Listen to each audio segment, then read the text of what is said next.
Ce que vous voyez là, c'est une fleur. Mais en 1637, c'était une bombe à retardement. Elle paraît pas agressive comme ça.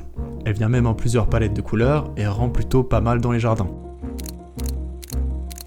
Vous l'avez d'ailleurs peut-être déjà reconnu dans le vôtre si vous en possédez un, c'est une tulipe. Mais ce qui nous intéresse, c'est pas la partie émergée de la fleur, mais plutôt la partie sous la terre, le bulbe. Parce qu'à un moment, ces bulbes sont devenus des sortes de monnaie vivante. On les plantait plus, on les revendait. Une racine sèche, même pas encore en terre, pouvait valoir plus qu'un cheval, une maison ou même les économies de toute une vie. C'était plus seulement une fleur, c'était une promesse de richesse instantanée.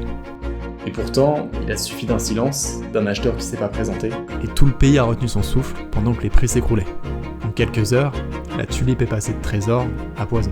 Alors asseyez-vous bien, mettez la vidéo en plein écran, parce que je vais vous raconter comment cette toute petite fleur est devenue le symbole d'une époque où l'appât du gain a pris le pas sur le bon sens. Si je vous ai montré ces champs de tulipes dans l'intro, c'est pas par hasard. Tout se situe aux Pays-Bas, le pays est d'ailleurs encore aujourd'hui très connu pour ceci, mais à l'origine, la tulipe ne vient pas des Pays-Bas. Elle est originaire d'Asie centrale, aujourd'hui la Chine et ce que j'appelle les pays en stand. Située sur le chemin des routes de la soie, elle sera d'abord popularisée en Perse au début du Xe siècle, pour ensuite connaître un grand succès dans l'Empire ottoman au début du XVIe, et enfin atteindre quelques temps plus tard les jardins européens. Un timing plutôt parfait, parce que les Pays-Bas, qui viennent juste de prendre leur indépendance, rentrent dans ce qu'on va appeler leur siècle d'or. Ce qui va faire d'eux, malgré leur petite taille, l'État européen le plus riche en assez peu de temps. Les Provinces-Unies à ce moment-là, c'est pas juste un petit pays qui fait du commerce, c'est littéralement une machine à générer du cash. Ils dominent les mers, ramènent des épices, du sucre, des tissus exotiques, ils posent des comptoirs un peu partout et créent leur fameuse Compagnie des Indes orientales. Mais ce qui les rend vraiment uniques, c'est qu'ils se contentent pas de revendre des biens, ils inventent aussi de nouvelles façons de faire circuler l'argent. Amsterdam devient un vrai laboratoire économique. Ils créent une bourse, ils vendent des actions, ils jouent sur des contrats à terme, ils font circuler des obligations, bref, ils mettent en place tout un système qui définira la finance moderne. Mais à cette époque, la religion principale des Pays-Bas, c'est le calvinisme, et la tendance est plutôt à la sobriété. C'est mal vu de trop étaler sa richesse, et les vêtements en vogue ont des couleurs sobres, principalement le noir et le blanc. Pourtant, les marchands qui deviennent de plus en plus riches veulent le montrer, ils veulent absolument se démarquer. Alors la tulipe, qui vient d'Orient, est très vite associée à la richesse, permettant de la montrer tout en restant mesurée et sobre. Ça devient un peu une sorte d'étape sur le chemin de la richesse. On fait construire une maison bourgeoise, on fait faire des tableaux, on collectionne les tulipes, et parfois on mixe le tout ensemble. En plus de ça, en 1636, les Pays-Bas sont frappés par la peste, ce qui va pas mal réduire la population, mais surtout engendrer des héritiers fortunés, qui vont être désespérés de montrer et d'utiliser cette richesse avant qu'il ne soit trop tard. Prenons conscience que tout est éphémère, à l'image de la tulipe. Ajoutons à ça le fait que les tulipes poussent plutôt bien aux Pays-Bas, et on a la recette parfaite pour un engouement massif. Maintenant, on va parler un peu plus en détail de la période autour de 1636. Comme on vient de le voir, les conditions étaient réunies pour que les tulipes prennent de la valeur autant économiquement que dans le cœur des Néerlandais. On va voir d'abord, comme c'est souvent le cas pour ce style de hobby, les nobles qui les achètent en premier. Mais par la suite, les bourgeois vont s'y mettre aussi, ce qui fait que très vite, l'engouement va se généraliser. Et avec ça, les fleuristes et botanistes vont aussi se mettre à cultiver à plus grande échelle, ce qui renforce encore cette passion pour les tulipes. Parce qu'ils vont notamment croiser les tulipes pour avoir de plus en plus de variétés. Certaines vont même avoir un succès fulgurant, comme celle-ci, qui se nomme la Semper Augustus.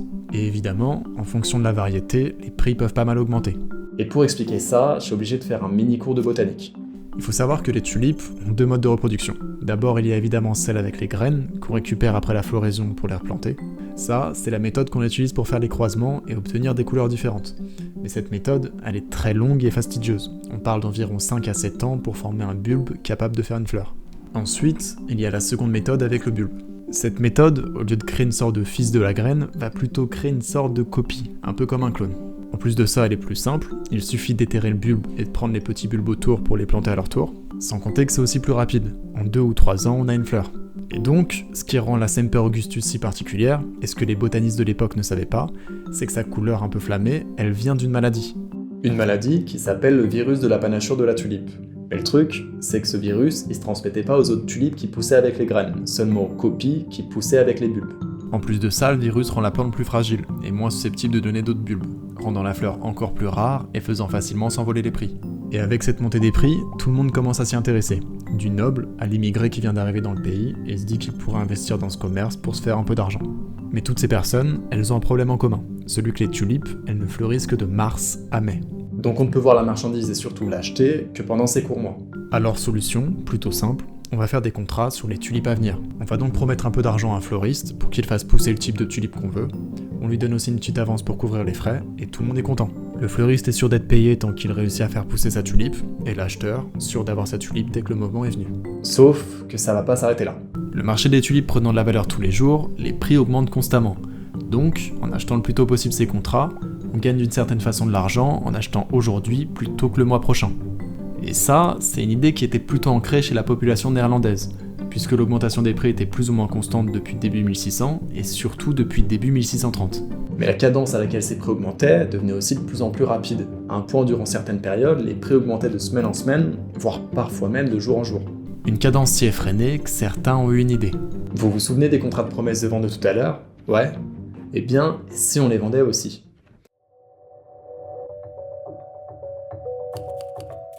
Il faut savoir que ces contrats, ils arrivaient à terme quand la tulipe avait poussé et que l'achat se faisait. Mais avec la montée rapide des prix, le temps entre la conclusion du contrat et la pousse de la tulipe, certains se sont dit « Mais attends, plutôt que d'attendre que la tulipe pousse pour ensuite la revendre, et si je vendais plutôt le contrat un peu plus cher à quelqu'un d'autre qui attendra, et moi, j'empoche le bénéfice entre les deux directement. » C'est plutôt malin, et en plus ça assure que la tulipe soit vendue si on est juste un investisseur. Mais ça va pas s'arrêter là. Parce que souvent, l'acheteur du contrat qu'on va appeler la personne 3, il va pas payer directement toute la somme à celui qui possède le contrat. Il va seulement lui faire une promesse de paiement conditionnée à la vente de la tulipe. Donc pour faire simple, dès que la personne 3 vend la tulipe, la personne 2 est payée et ensuite elle peut payer en totalité la personne 1. Tout se passe donc très bien tant que la dernière personne de la chaîne trouve un acheteur. Là, vous commencez peut-être à voir le problème. Mais jusqu'ici tout va bien. Le prix des tulipes continue de grimper encore et encore, les marchands se font de plus en plus d'argent, de nouvelles espèces toujours plus rares apparaissent et le commerce profite à tout le monde. Les montants des tulipes atteignent même des sommets. On estime qu'une tulipe de base valait entre 1 à 10 florins, ce qui faisait environ le prix d'un ou deux poulets. Une tulipe semi-rare pouvait valoir quant à elle entre 100 et 500 florins, soit le salaire annuel d'un ouvrier ou le prix d'un bon cheval. Et enfin, une tulipe extrêmement rare comme la Semper Augustus pouvait valoir entre 5000 à 10 000 florins.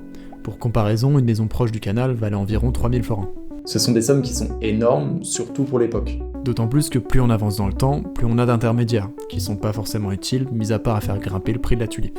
Et tout ça, ça arrivera à un point où ce commerce il sera surnommé le Windhandel, qui veut littéralement dire le commerce du vent. Mais bon, tout va bien, tant que la chaîne tient.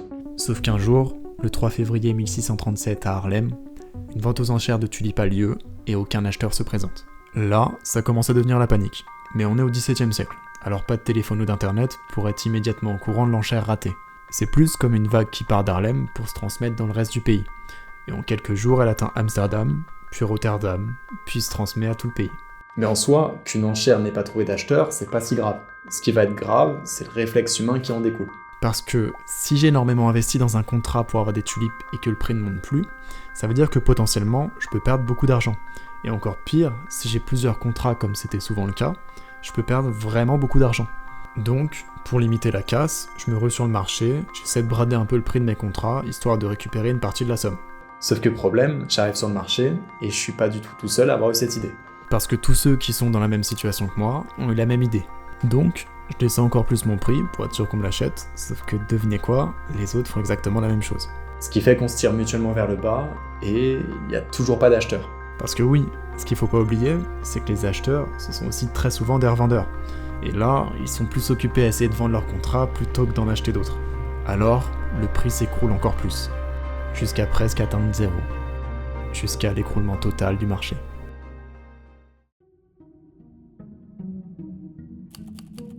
Alors du coup, tout ça pour ça ? Il faut savoir que la conséquence de cet effondrement des prix n'a pas été, comme le veut la croyance populaire, une énorme crise économique. Elle a ruiné des personnes, certes, mais surtout une petite partie de la classe marchande qui spéculait sur son prix. Mais ce qui est important, c'est l'histoire derrière. Ça serait trop simple de dire que c'était juste une bulle. Les gens aimaient vraiment les tulipes. Elles étaient rares, élégantes et symboliques. Et surtout pour beaucoup, elles disaient quelque chose de leur place dans le monde et de leur réussite. Mais petit à petit, c'était plus la fleur qui comptait. C'était ce qu'elle pouvait valoir, le chiffre et sa promesse. On commence à acheter sans même vouloir la fleur, sans même vouloir la planter, juste pour la revendre un peu plus tard à quelqu'un d'autre, quelqu'un qui pense faire pareil. Et c'est à ce moment-là que c'est plus une tulipe, c'est un actif, un mirage. Un produit qui n'a plus de valeur pour ce qu'il est, mais pour ce qu'on espère qu'il va devenir. Et le plus fou, c'est que ça marche. Pendant un temps, tout le monde y croit, tout le monde gagne, ou pense gagner. Jusqu'à ce que le dernier de la chaîne se rende compte qu'il est seul, qu'il n'y a plus personne après lui, plus d'acheteurs, plus d'histoires à se raconter. Et alors là, tout s'effondre. Ce mécanisme, il s'est répété des dizaines de fois depuis, pas toujours avec des fleurs, mais toujours avec cette même dynamique, quelque chose qu'on valorise, qu'on admire, qu'on rend rare, jusqu'à ce qu'on n'y voit plus qu'un moyen de faire de l'argent. Les tulipes, c'était peut-être la première fois, mais ensuite, il y a eu les actions d'internet dans les années 2000, les subprimes en 2008, les NFT, les crypto-monnaies. À chaque fois, ça commence avec une idée. Puis très vite, on parle plus de l'idée, on parle de rendement. Le Bitcoin par exemple, à l'origine, c'était une révolution monétaire. Pour ceux qui ne seraient pas au courant, le Bitcoin, il a été créé dans le but de devenir un moyen de paiement, pour qu'on puisse payer sans intermédiaire, les banques notamment. Mais aujourd'hui, on va être honnête, qui l'utilise encore pour acheter quoi que ce soit? On l'achète dans le seul but de le revendre, un peu comme un bulbe, en espérant qu'il vaille plus demain. Et peut-être qu'il vaudra plus, mais peut-être pas, parce que parfois une tulipe, ça redevient juste une fleur.